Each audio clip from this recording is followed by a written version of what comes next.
Hey guys. Oh, hi. Hello. Oh, that's Mabel. Hi, Mabel. So I thought I'd do a quick update and figured I might as well do it from the sheep pasture. I came out to check on everybody. We have had the last week, we were sick in our house and didn't get a whole lot accomplished, or I didn't feel like I did. And then this whole beginning of this week has been really stupid weather. Rain, snow, definitely sucked the spring life out of everything that we kind of felt like we had going. So we're kind of at a standstill with a lot of projects just because there's a whole lot of mud happening. And we had a couple losses with lambs. We had one lamb that was just a couple weeks old that for whatever reason I came out and found her dead. I don't know if it didn't have any signs of pneumonia or bloat or anything, so I don't know what happened with that one. And then just yesterday, 2 days ago, we had a first-time mom deliver twins and neither one of them made it. So I don't know, I wasn't out there when she delivered, so I don't know if she simply didn't clean them off, although the one looked definitely cleaned up a little bit, or if she had complications and they died during birth. I'm not sure. So that was kind of a loss, and that poor mama was upset, and I didn't of course have any other newborns that we could graft to her or anything like that. So so it's kind of just been gloomy like this weather. I am ready for some sunshine and warmer temperatures to get back to some of those things on our to-do list. So other than that, everyone's doing good. There's green grass, which is not typical for really this early in April. So the sheep have been out and about, in the pasture more than on the hay bale, so that's good. We're getting there. This seems like the part of the year when it's hard to stay positive and keep going on all those things when the stinking weather's just pushing you back and pushing against you. So, but nonetheless, we have baby chicks in the chicken coop, and we're actually going to be getting a few more laying hens here in the next few days, so that Ella will have some different birds for showing at the fair this year. So we have got some things that we need to be doing. Potatoes need to be in the ground. I got those bought the other day, and we're just, again, waiting for that mud to kind of dry up a little bit. So we're getting there.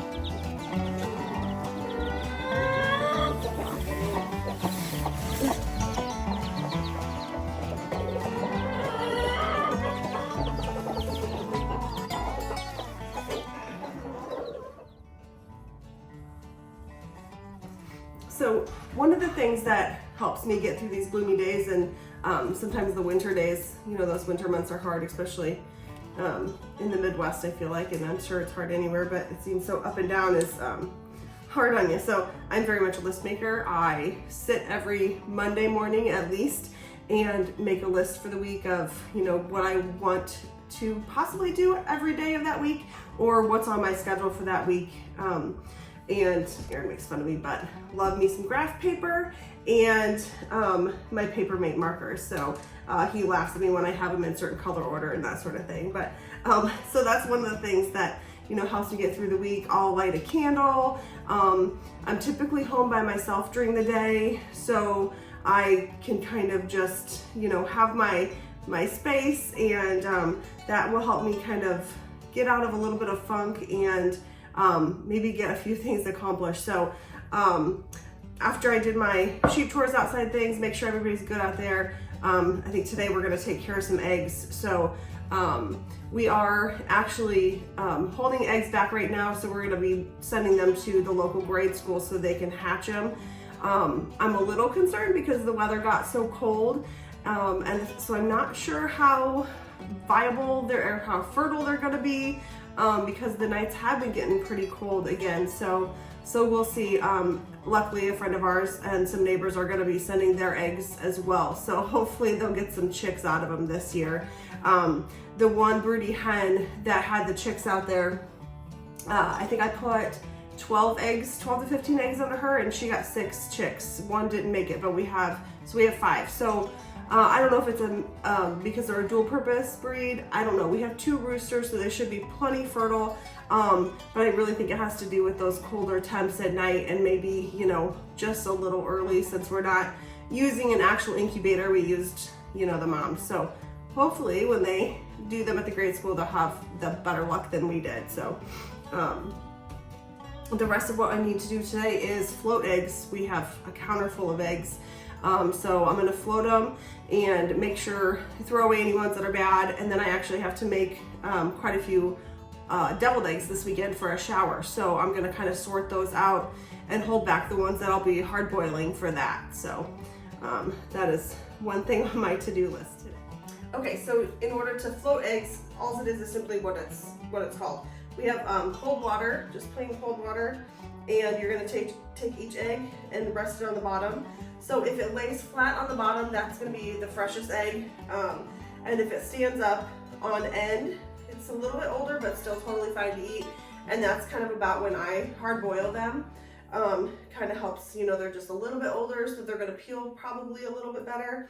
And then anything that floats to the top either has a pep hole in it, or has either a crack, or it's no longer good. So that needs to be thrown away or fed to the dogs, or whatever you want to do with it. So I'm gonna go through and do all of these, so I kind of have an idea of what I need to hard boil and use up that way. So one thing, typically we do not refrigerate our eggs. We'll put them on a bowl on the counter. Sometimes those bowls are everywhere because we have so many, especially this time of year. So that's kind of when I decide, okay, I need to go through and float eggs and see what's good and what's bad.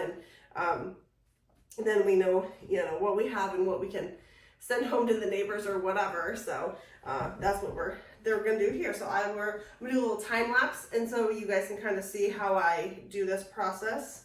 But it might take me a while because I have a lot of eggs to go through.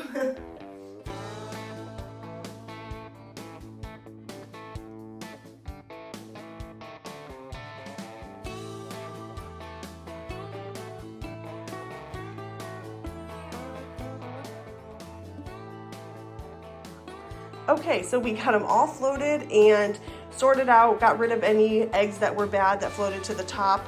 I have them kind of sectioned out here, which ones to hold back to float or to hard boil for the deviled eggs. So, and then any of those we'll, you know, eat first. The ones that were freshest we'll kind of hold back. We have a little bit of a system in our refrigerator, so we know which ones are the freshest and which ones to eat first once we do have them washed and put in there. Otherwise, like I say, we don't refrigerate them until we absolutely have to. So they do look so pretty laying on the table like that. But I'll get them into some egg cartons and into the refrigerator here in just a bit. One other thing I wanted to share with you guys today is something that we're trying for the first time. It's called water glassing eggs. Essentially it is clean, raw, fresh eggs in lime water. And supposedly they'll last to about a year doing it this way. So we're gonna give it a try. I posted a little something on my Instagram and Facebook asking, you know, if anyone had any luck, and everyone that responded did it and said it worked. So a lot of the things is a little bit different, maybe texture when you use them, but if you use them in baked goods or something like that, they seem to be totally fine. So we're gonna give it a shot because this time of year we obviously have a ton of eggs coming in from the coop. So if it works, it's a great way to preserve them and have some extra eggs over the winter months when the chickens aren't laying quite as much. So essentially it's 1 ounce of pickling lime per 1 quart of fresh water. And then you lay your, you know, freshest eggs in there, and they need to be clean. So, you know, like now the coop is a muddy mess. So a lot of times the eggs that are coming in from the coop are already got some sort of mud or shit on them, and so you really don't want to clean them at all, because even though they're going in water, you'll rub that plume off. So just the cleanest, freshest eggs that you have, you're gonna put in there. And actually I'm gonna pull one out because it looks like it's exploded in there, which is super, super weird because it's like it's hard boiled. So now I'm wondering,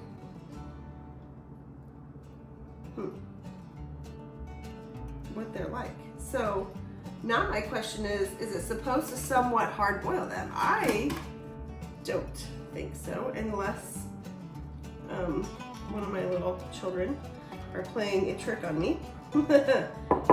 They're no, definitely not hard boiled, but the outside is almost like a weird little texture. So interesting. All right, well, we got that one out of there, so hopefully that doesn't contaminate the whole batch of them, but we'll see. I don't know. I guess the only thing we do is cook them up and feed them to the dogs later on, right? So poor dogs, they seem to be getting everything. But so that concludes my video for today. Hopefully in the next few weeks the weather straightens out and we'll be able to do some more garden and outdoor things and get some more vlogs going on that. So until then, we will keep going on our to-do list, and thanks so much for joining us again today. We hope to see you soon.